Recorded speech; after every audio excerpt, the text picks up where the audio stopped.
di sini ada yang komentarin kayaknya si Sarah tuh jatuh cinta sama si Samuel Siahaan. Bukan kayaknya, memang iya. Dan memang mereka berdua itu ada suatu secret yang mereka sembunyikan, yang mereka itu ada skandal. Dan ketua sinode kami juga udah bilang waktu Samuel ini jauh dari istrinya, di situ Sarah masuk ya ke tengah-tengah mereka. Dan mereka itu ada hubungan dan beberapa kali ketemu, termasuk waktu di Hotel Georgia. Mungkin ada beberapa orang ya yang ngumpul di situ, tetapi ini berdua saya sorotin untuk membuktikan bahwa mereka ini bukan hanya dekat biasa ya. Ini kedekatan yang tidak lazim. Kami orang Batak ya enak banget ya, maksudnya kalau misalnya ada skandal, ada apa-apa, tinggal bersembunyi di balik diksi, di balik narasi. Kami ini tulang dan bere. Gak ada sebenarnya tulang dan bere seperti itu. Ya pas seperti yang dibilang Pak Joshua tuh bahwa mereka ini yang gak ada hubungan darah. Dan Pak Joshua tuh juga pernah menyatakan ya Sarah ini apa-apa, tulang apa-apa sama Siahaan. Mereka tuh gak ada hubungan darah. Dan di sini saya juga mau menyampaikan pada saat saya itu bertiga masih dekat dengan mereka. Pada saat Sarah itu ingin membuat konten tentang Joshua Tewo, perlu dicatat ya, Samuel Siahaan mendukung. Samuel Siahaan justru jadi support system. Samuel Siahaan bahkan mengajari Sarah untuk membuat akun palsu di belakang supaya tidak terkena undang-undang ITE. Nah, pola yang sama mereka lakukan ke orang lain juga ke saya. Nah, ini penjahat dua ini. Nah, kedua orang munafik ini sudah banyak melakukan kejahatan ya, dan juga sudah banyak menjebak orang. Jadi ini kita harus bongkar penjahat-penjahat ini, kita kuliti habis. Kalau ini udah pernah saya post ya, ini adalah salah satu ya dikit cuplikan perang antara suami dengan Samuel psikopat ini, manusia dungu ini. Di situ dia bikin kerusuhan, dia masukkan ke grup WA mama saya, tante saya, sepupu sama suami saya, dan dia berperang di situ. Ya, ini kan orang gila. Lalu sebagai suami ya wajar lah suami saya itu ngamuk marah sama dia. Dia komen jangan cemburu. Ini bukan masalah cemburu manusia dungu. Artinya kalau itu sudah lompat pagar, kalau itu meneror keluarga orang, kau mengganggu keluarga orang, kan orang gila ini. Udah dia yang salah, dia pula yang ngotot. Ya, dia pula yang menantang. Tapi giliran suami saya ngajak duel one by one, itu sampai sekarang masih kayak ayam potong, nggak berani muncul. Aku mengancammu, ada satu kasus yang aku tidak suka dan aku ingin membuat kamu tidak melakukan kasus itu atau membuatmu jerah dengan ancaman. Udah ngerti belum? Itu urusannya sama tabiatku dan tabiatku melakukan itu, tabiatmu tidak melakukan itu. Sekarang ke tabiatmu, Mang, ngapain? Aku aja nggak begitu. Ya itu urusanmu. Orang tabiatnya berbeda sama seperti tadi. Suamiku nggak begitu, Bang. Ya iya, memang nggak begitu suamimu. Siapa yang bilang suamimu begitu?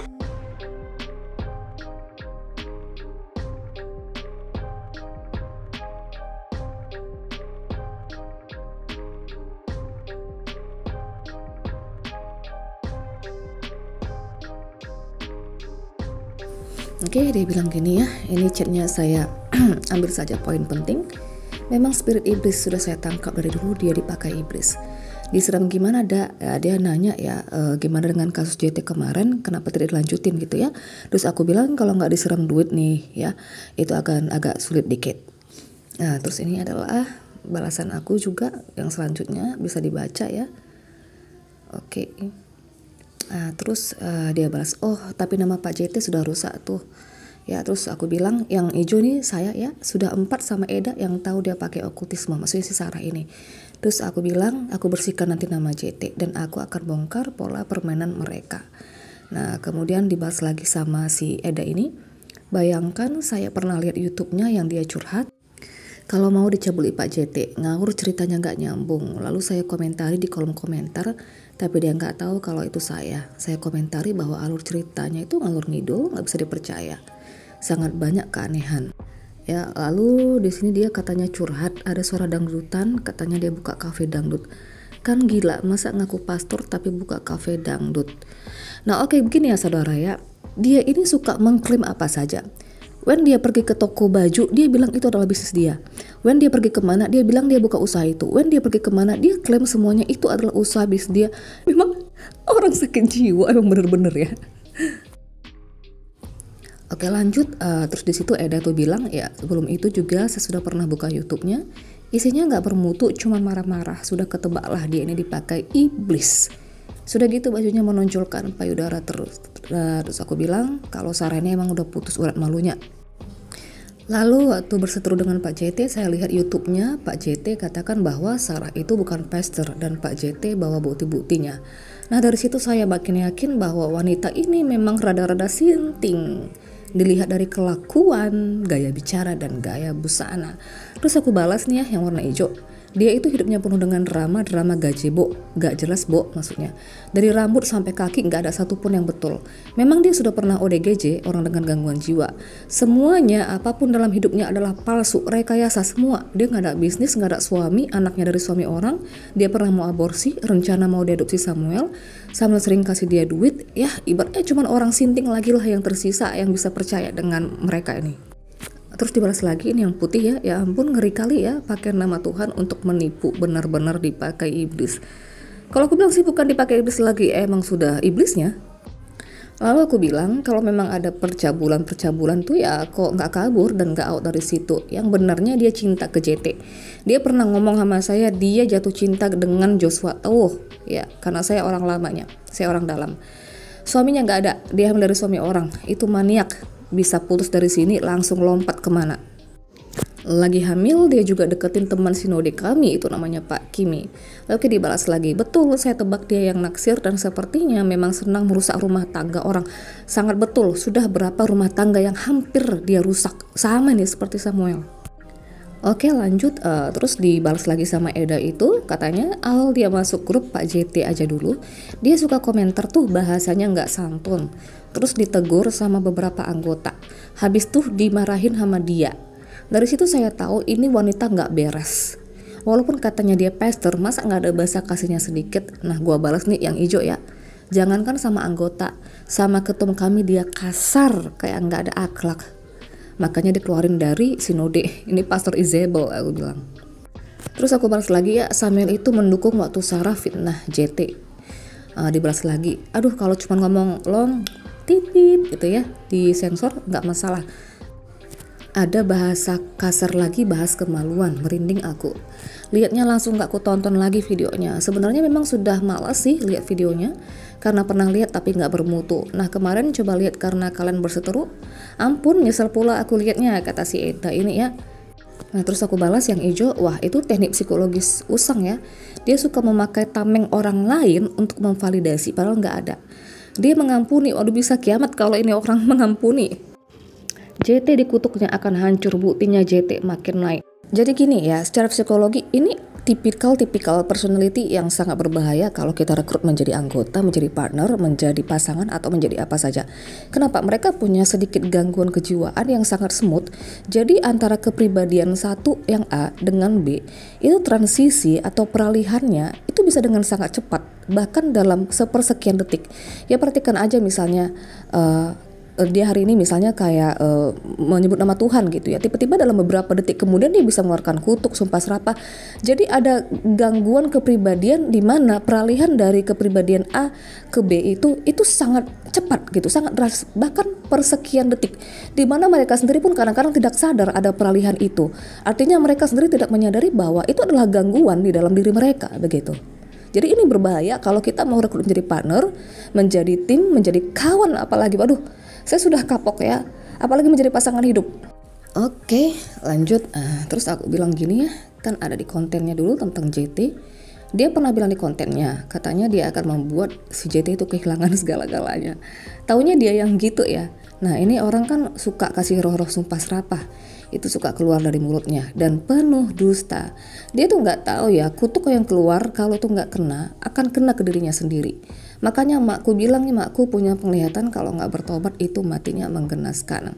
Terus dibalas lagi sama si Eda ini, pokoknya ngeri lah. Takutnya ada pula orang yang mau dengarkan khotbahnya yang nggak ada urapannya itu, malah buka konseling pula. Tapi orang begitu memang harus ditegur supaya jangan merajalela. Kasihan orang-orang yang masih minim pengetahuan akan Alkitab.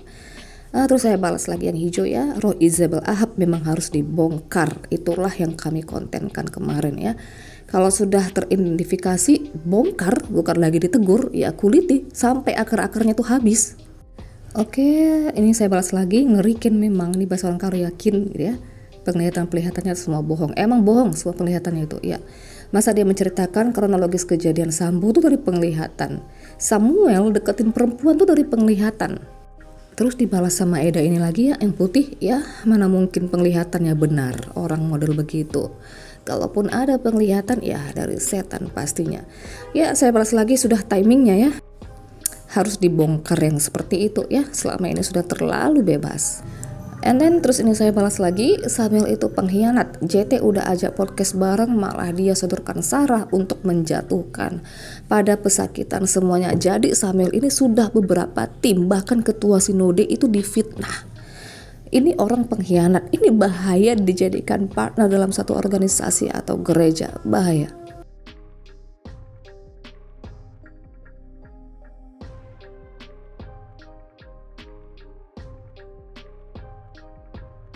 Oke, ini kalau Anda lihat yang cara alami di atas itu, yang kirim ke lini masa saya, dia itu adalah teman saya yang adalah seorang YouTuber yang sudah ribuan follower, dan dia juga adalah seorang pengajar di Zoom, khusus pengajar akhir zaman ya. Dan dia kirim ini ke lini masa saya itu untuk dijadikan dagelan. Nah, terus ini dikirim balik sama salah satu teman yang di sinode tadi. Terus dia WA aku ya, dia WA saya. Terus ya kami sama-sama ketawa. Terus saya balas di sini makin konyol ya. Mungkin yang lain berbayar, cuma mereka yang gratis. Nah, lihat testimoni dari teman saya yang ada di sinode ini. Kalau tadi itu dari saya aja, itu bisa sangat subjektif ya. Lihat apa yang dia balas. Ya gratis lah, kan mau diceburin ke jurang maut. Kalau ke jurang maut, bayar siapa yang mau? Well, dia sambung lagi gini. Kalau lihat orang pengajarnya, kuliah pengajarannya kira-kira apa ya? Mata kuliahnya kira-kira yang pas adalah, saya balas seluruh ya, di bagian hijau ini, tutorial jadi kriminal gereja dengan barokah.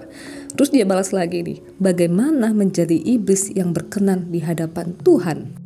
Terus dibalas lagi, aduh pokok pasti aneh-aneh deh ya, soalnya pengajarnya horor.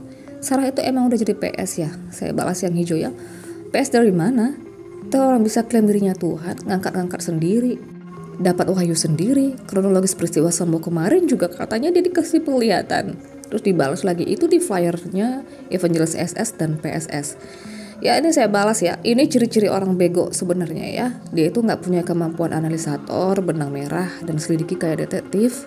Akhirnya ambil jalan tol, saya dapat penglihatan saudara.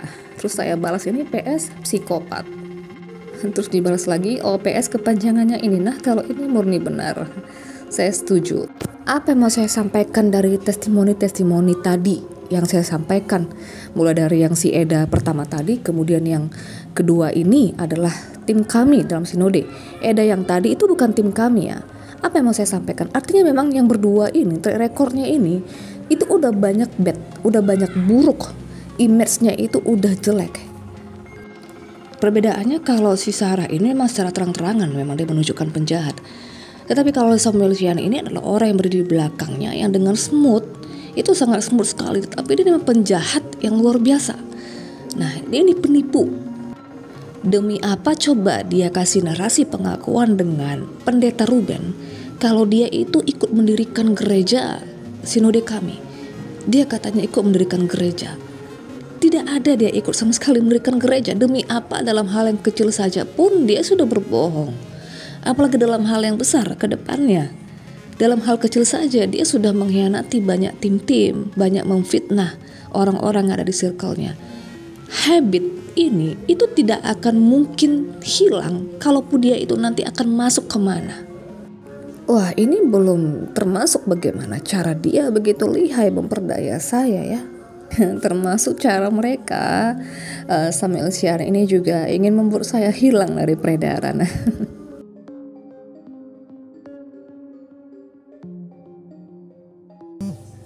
ADRT enggak? Dia ikut membuat ADRT gitu? Enggak, dia mana bisa itu orang-orang organisasi bisa buat. Kemarin katanya dia bilang dia ikut. Dia katanya yang minta bantu untuk buat itu katanya. masalah apa, dia kan belum pernah masuk ke organisasi. Orang bisa buat ADRT itu yang udah pernah masuk di organisasi, paling tidak di persatuan gereja atau apa. Kemudian ada ADRT sinode itu memang orang yang bisa menyusun rapnya gitu. Orang awam nggak bisa menyusun, mesti pengalaman pendeta mesti pengalaman, dia duduk pernah di organisasi. Saya ketua masa berbohong, saya berdosa loh. Iyalah. Enggak. Ikut membantu ada, tapi dalam organisasi, struktur organisasi dia tidak masuk dalam badan pendiri. Yang masuk badan pendiri itu Iya. saya ketua, wakil saya Pak Nathan, Pak Tonyata. Salah satu istri itu masuk ke badan pendiri, grup ada. Karena ada grup lagi itu badan pendiri 4 orang. Lagian pun kan nggak masuk akal. Mana mungkin dia yang belum pendeta kehabisan saat itu mendirikan. Ada aja. Ngaco dia itu mah, ngawur. Oke, masuk ke poin utama. Ini rekaman atau testimoni dari Pak Amin Wijaya about Tustahwak fitnah amburadul PSK Sarah ke Joshua Teuwuh. Mungkin ada benarnya juga ya. Kalau saya sih percaya apa yang dibilang Pak Joshua Teuwuh dulu ya. Dan Sarah ini udah berapa kali dipakai-pakai sama si Samuel. Tapi ya balik lagi gitu. Aduh, kasihan kan itu Pastor Joshua Teuwuh sama pendeta Esther itu. Iya. Dan nolong orang malah dikemplang lagi. Hati-hati memang nampung. Makanya ketua sinode kami tuh nggak pernah mau si Sarah ini datang ke rumah. Si Sarah ini udah berapa kali minta berkunjung sama ke rumah ketua sinode. Dia manggil opung, Pung, aku ke rumah lah main gini-gini, yuk ke pantai yuk Pung, gini-gini. Nah, ketua sinode kami bilang pada akhirnya, waduh Kristi, syukur kali lah Bapak nggak pernah ajak dia ke rumah. Bapak cuma ngasih dia jajan, ongkos gini.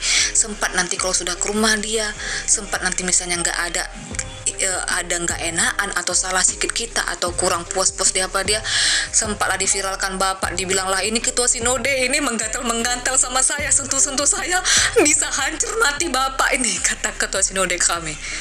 Waduh gila kalau sempat ngundang orang kayak gini ke rumah kita, hancur semuanya. Pendeta STU tuh saya pernah nanya, kan dia bilang mau bikin program berdua dengan Sarah. Saya bilang programnya mana sih, katanya mau bikin program YouTube gitu kan, kayak podcast satu dengan ini. Dia jawab apa pendeta STU? Mana Amin, dia keluar melulu katanya, nggak pernah di gereja. Si Sarah, Saya berani dikonfrontasi dengan pendeta STU gitu. si Sarah Keluar ini. melulu. Iya. Kan dulu kata yang saya ya di YouTube mau bikin program dengan Sarah begitu. Saya bilang, kok nggak ada, mana belum di YouTube belum bikin program. Dia keluar melulu, Amin. Ya memang kerjanya kelayapan aja Bang. Ya sorry banget Bang, dia tuh janda. Udah nggak sama keluarga, nggak ada pengawasan, kemana-mana lebih bebas kesana kemari. Itu pendeta STU, orang dia nggak pernah ini, kebanyakan keluar melulu. Ada itu di apa, kok programnya nggak ada ini gitu. Katanya kan dia bilang kan ngakunya tawarin pelayanan, mana ada, coba lihat di postingan Pastor Joshua Teuwuh sama Ibu Pendeta Esther, pelayanan apaan. Dan itu katanya membaptis jemaat, gara-gara itulah ketua sinode kami pun jadi ngeluarin dia. Rupanya nggak ada yang dibaptisnya, terakhirnya orang-orang bayaran yang dipakai. Iya. Terus dia bilang kan di kontennya gini, kalian orang-orang miskin, saya seumur hidup tidak pernah makan sarden, anjing saya saja nggak mau katanya, saya ini cek rambut harga 800.000 katanya, padahal itu wig loh. Terus aset dia 30 triliun, aset 30 triliun kok masalah makan komplain di tempat Pak Joshua tuh, kok masalah kamar komplain, ya sudahlah sewa apartemen lain, buat rumah kek atau kontrak apa kek, tapi 30 triliun kok ke tempat Pak Joshua tuh naik bis. Gua baru kali ini orang ngelihat punya aset 30 triliun, rumahnya berapa puluh unit, kemana-mana naik bis kereta api. Astaga. Ya, saya kos 700.000 ya, kayu begitu. Saya dikasih tempat sama Pastor Joshua. Lu tinggal di sini aja tuh, lu tinggal itu aja, dikasih tempat. Saya aja masih nggak mau. Ya gengsi dong, apalagi punya duit yang banyak. Gue yang susah-susah aja Iya, gengsi, betul, nggak? Masa betul. mau tinggal gratis? Betul. Punya duit 30 triliun perkara bayaran bikinlah entah 1 juta, 2 juta atau berapa, 100.000. Kan nggak logis. Mestinya kalau gua aset gua segitu, gua dong yang bagi-bagiin sama orang. Gua nggak perlu buka open donasi lagi di YouTube kalau udah begitu aset gua. Itu saya ditawarin suruh tinggal di situ. Lu tinggal sini aja gitu, dibandingkan lu bayar kos gitu. Saya aja masih punya gengsi. Nah, masa duit yang banyak aja numpang berbulan-bulan kan, nebeng makan sama orang, apa sama orang. Gak tau malu ya, udah tuh ngefitnah pula. Ya ampun, memang bener lah ya. Sama lah memang. Kayak udah anjing udah ditolong malah menggigit. Sama itu berdua tuh. Sama kayak Samuel, spiritnya itu. Mereka ngolok-ngolok kan. Si Samuel itu ujiannya masuk ke kapal tuh aku yang bantu loh bang. Ujiannya aku yang nulis. Psikopat kan gak pernah dalam keadaan gembel-gembel kayak pemulung, gak pernah. Semuanya intelektual. Orang narsisme itu kan pemimpin-pemimpin dari dalam ini yang nanti banyak menyesatkan. Bukan dari awam-awamnya, pengajar-pengajarnya.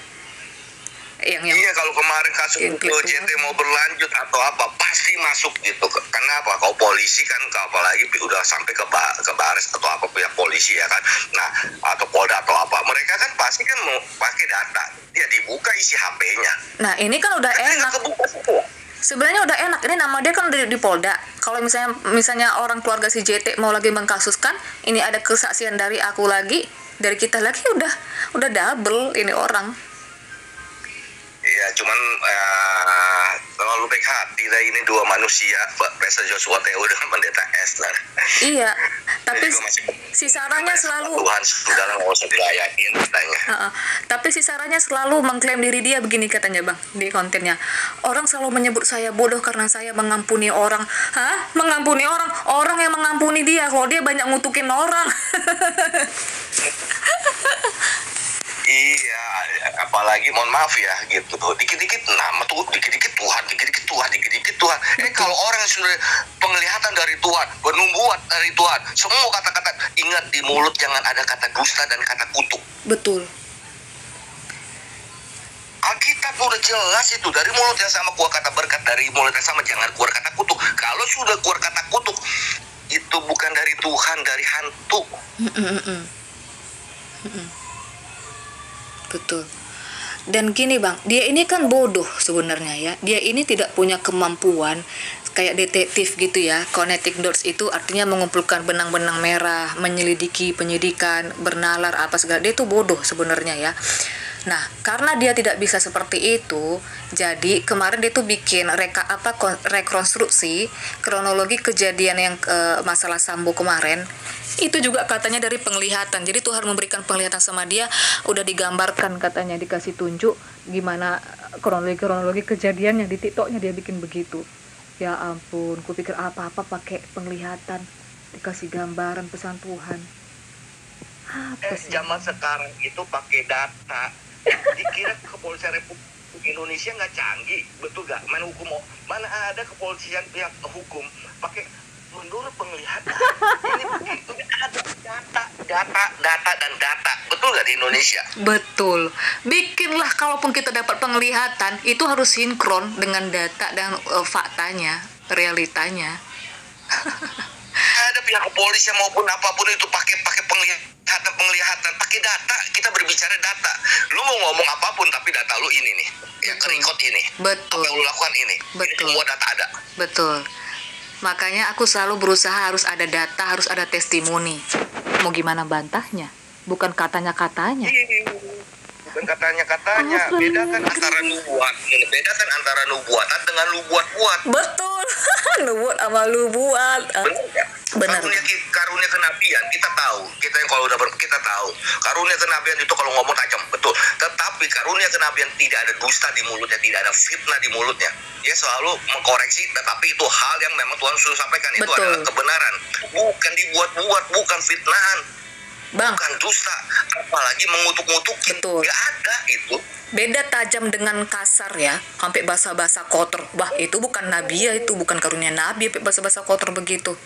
Tajam emang iya, gua bongkar nih, ini datanya, gua harus buka nih. Kayak aku, bukan kayak dia basa-basa kotor, apaan itu?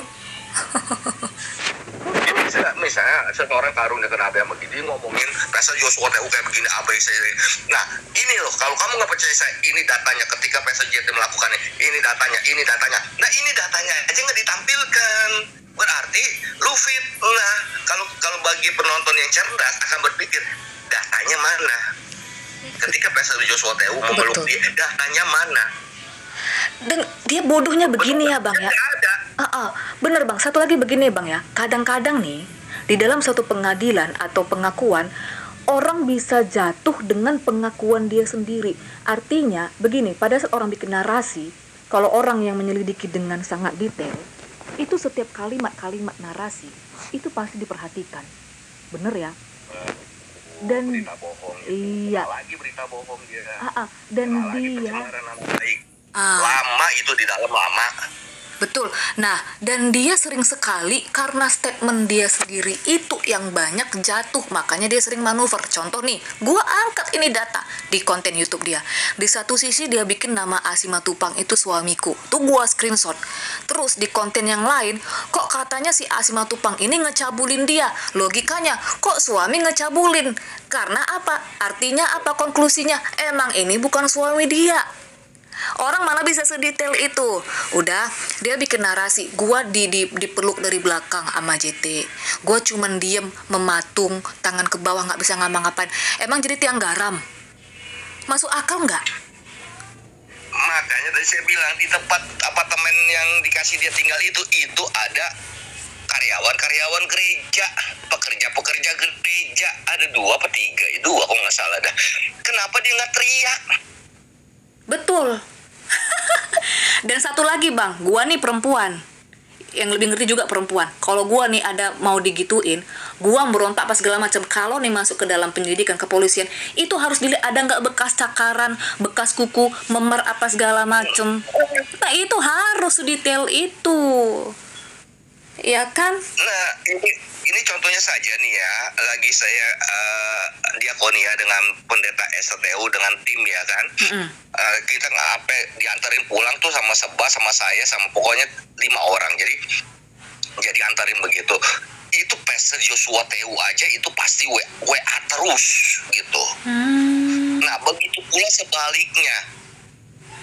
Begitu pasti sebaliknya juga sama. Saling, kalau saya bilang apa ya? Saling care ya kalau dalam hidup rumah tangga ya. Iyalah. Kalau belum pulang atau apa. Nah, dilihat misalnya Pastor Joshua, kok nggak ada nih di ini, kok kemana ini orang? Kemungkinan nggak pendeta Esther pasti WA. Pasti.